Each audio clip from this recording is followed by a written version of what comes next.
بسم اللہ الرحمن الرحیم۔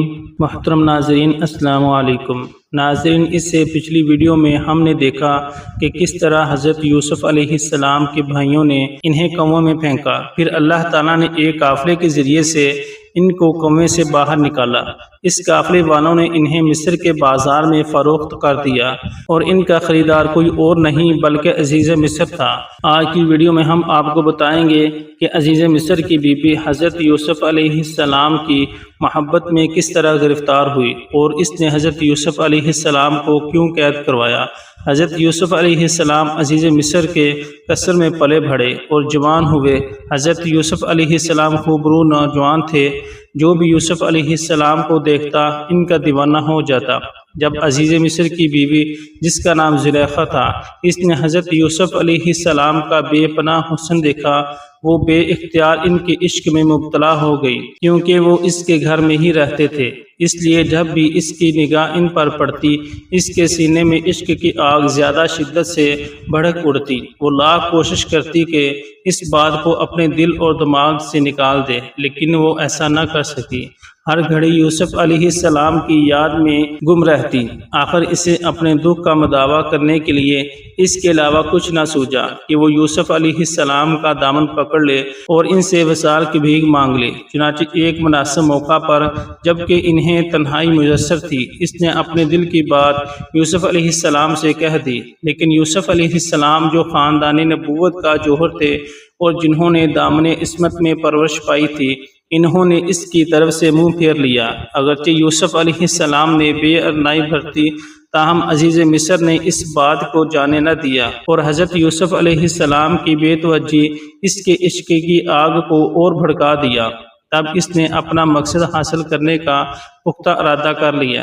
پھر ایک دن جب یوسف علیہ السلام محل میں موجود تھے، عزیز مصر کی بیوی بھی وہاں آ پہنچی۔ اس نے محل کے تمام دروازے بند کر کے حضرت یوسف علیہ السلام کے باہر جانے کی راہیں بند کر دی اور پھر ان سے مثال کی درخواست کی۔ جب حضرت یوسف علیہ السلام نے اپنے آپ کو اس کے چنگل میں گرفتار دیکھا تو وہ محل کے ایک سے دوسرے کمرے کی طرف بھاگنے لگے۔ وہ چاہتے تھے کہ کوئی دروازہ کھول کر باہر نکل جائیں۔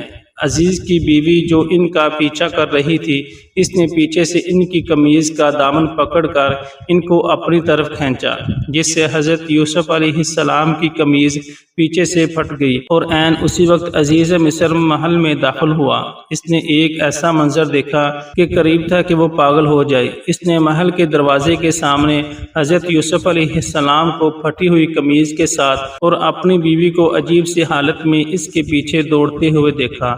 تاہم عزیز کی بیوی نے کسی گھبراہٹ کے بغیر معاملے کو ایک نیا رخ دے دیا اور حضرت یوسف علیہ السلام کو گناہ گار ٹھہرانے کی کوشش کی۔ چنانچہ اس نے عزیز کو مخاطب کر کے کہا، اس کنعانی جوان نے احسان فراموش ہونے کا ثبوت دیا ہے اور تمہاری غیر موجودگی میں تمہاری عزت سے کھیلنے کا ارادہ کیا ہے۔ اب تم ہی بتاؤ کہ جو شخص تمہاری بیوی کے ساتھ زیادتی کرنے کا ارادہ کرے، اس کی سزا اس کے علاوہ کیا ہو سکتی ہے کہ اسے قید کر دیا جائے یا سخت اذیت دی جائے۔ پاک دامن یوسف علیہ السلام جو ہمیشہ راست گوئی پر کاربند رہے تھے، انہوں نے اس موقع پر بھی حقیقت کا اظہار کیا اور کہا، اے عزیز مصر، اس عورت نے مجھ سے ناجائز فعل انجام دینے کی درخواست کی اور مجھے اپنی طرف کھینچا، لیکن میں اس کی طرف سے منہ پھیر کر باہر کھڑا ہوا اور گناہ کے ارتکاب پر رضامند نہیں ہوا۔ حضرت یوسف علیہ السلام نے عزیز مصر سے کہا، جھولے میں لیٹا ہوا یہ کم سن بچہ میری سچائی کی گواہی دے گا۔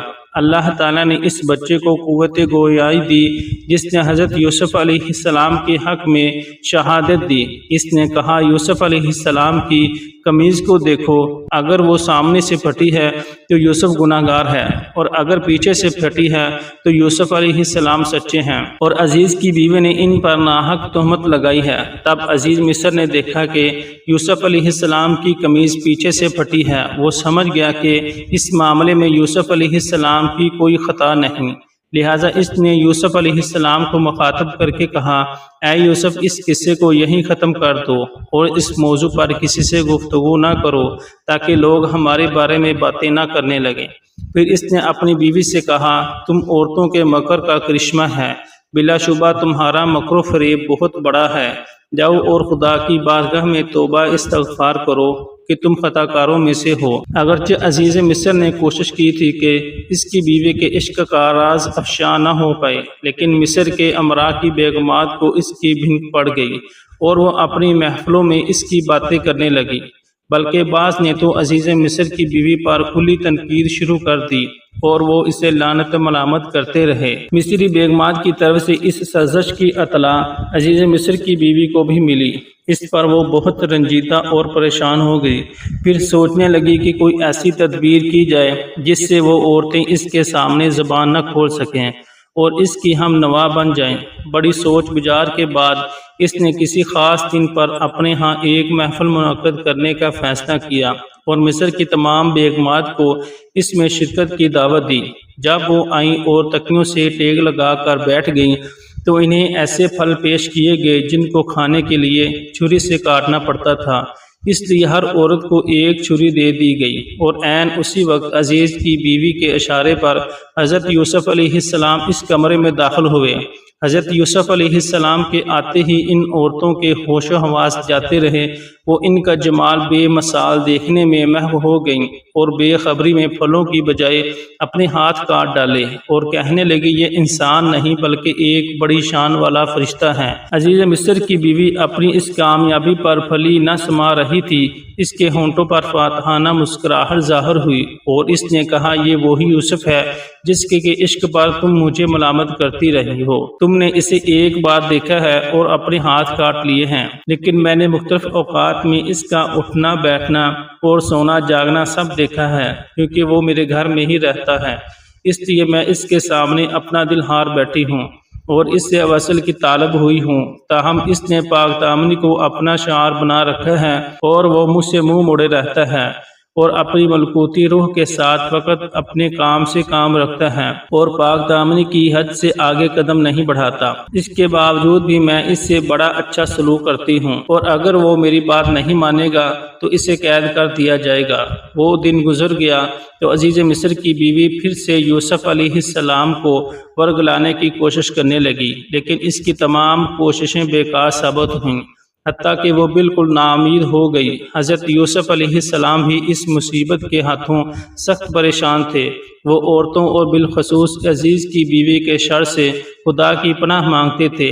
بلا شبہ ایک مومن ہر حالت میں خدا کی پناہ مانگتا ہے اور اسی سے مدد طلب کرتا ہے۔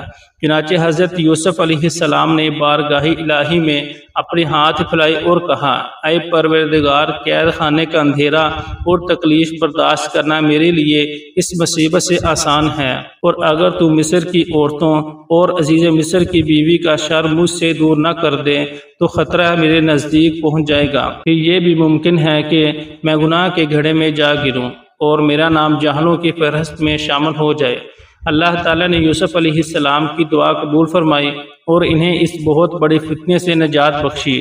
جب عزیز مصر کی بیوی یوسف علیہ السلام کی طرف سے مایوس ہو گئی تو اپنے شوہر سے ان کی شکایت کی اور کہنے لگی، یوسف علیہ السلام نے مجھے مصر کی عورتوں میں بدنام کر دیا ہے اور میری آبرو اور وقار کو داغ لگا دیا ہے۔ اگر تم میری کھوئی ہوئی عزت مجھے واپس دلانا چاہتے ہو تو اسے قید کر دو اور میرے دامن پر لگا ہوا داغ دھو ڈالو۔ اگرچہ عزیز مصر نے حضرت یوسف علیہ السلام کی پاکیزگی کا ثبوت اپنی آنکھوں سے دیکھ لیا تھا اور ان کی قمیض کے بارے میں گواہی بھی سن لی تھی، لیکن اس کے باوجود بھی وہ اپنی بیوی کے بہکاوے میں آ گیا اور اس نے بے گناہ یوسف علیہ السلام کو قید خانے میں ڈال دیا، اور یوں اللہ تعالیٰ نے حضرت یوسف علیہ السلام کو شیطان کے شر سے بچایا اور وہ قید بند ہو گئے۔ ناظرین، اس واقعے کا اگلا حصہ آنے والی نئی ویڈیو میں بیان کریں گے۔ امید کرتا ہوں کہ آپ کو آج کی ویڈیو اچھی لگی ہوگی۔ اگر آپ کو ہماری ویڈیو اچھی لگی ہے تو ویڈیو کو لائک کریں اور اس طرح کی مزید ویڈیوز دیکھنے کے لیے ہمارا چینل سبسکرائب کر لیں۔